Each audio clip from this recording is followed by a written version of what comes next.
Good morning, class 7. Today we will start chapter 7, Life under the Delhi Sultanate. During the Sultanate period, India witnessed a new phase of development.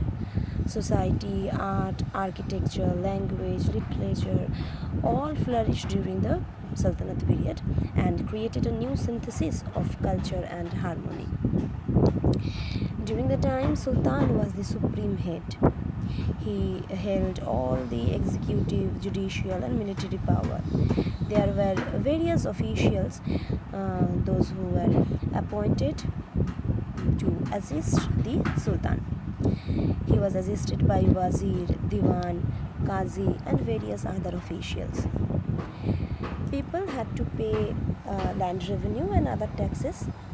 Zazia was a tax that was imposed on non-Muslims, and Muslims had to pay zakat for their income as charity. Now let's talk about the society during the Sultanate period.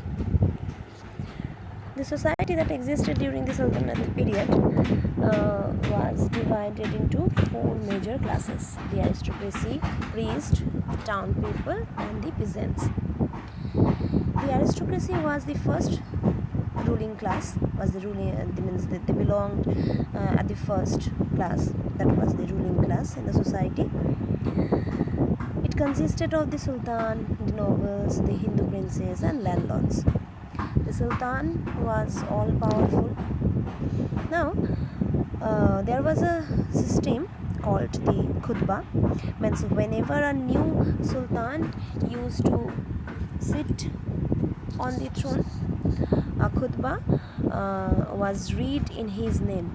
Okay, khutbah was a sermon that was read in the name of the ruler before the Friday prayer. Okay. Now, a main part of the state revenue was spent on the aristocracy. The aristocracy led a very luxurious life during the Sultanate period. Now let's talk about the other class of the society, that was the priest. The priests such as the Brahmins among the Hindus and the ulemas among the Muslims had great influence in the society. They advised the sultans. By receiving land grants, these priests became quite rich. They were considered an educated class because they were the teachers of religion.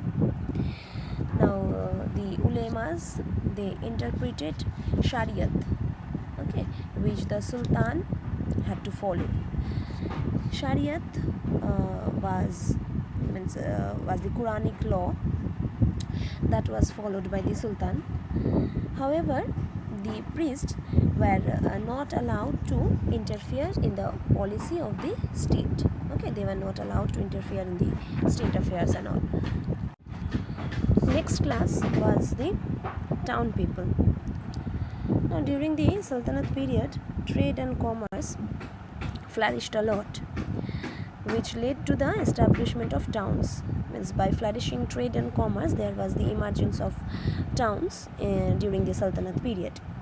The merchants, artisans, nobles, and officers, they used to live in towns. They enjoyed all type of modern amenities of life. Some of the towns were pilgrimage centers where priests and religious people lived. The artisans, they followed the same craft, following the same craft, they followed the same way of crafting, and by following this, they lived in groups in certain parts of the towns. Okay.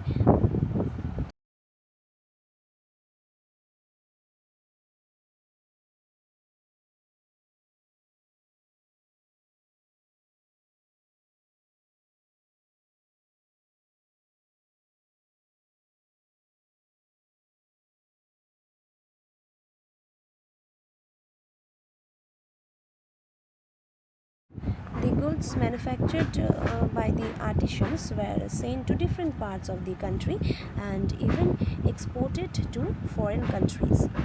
Now, the last class of the society were the peasants.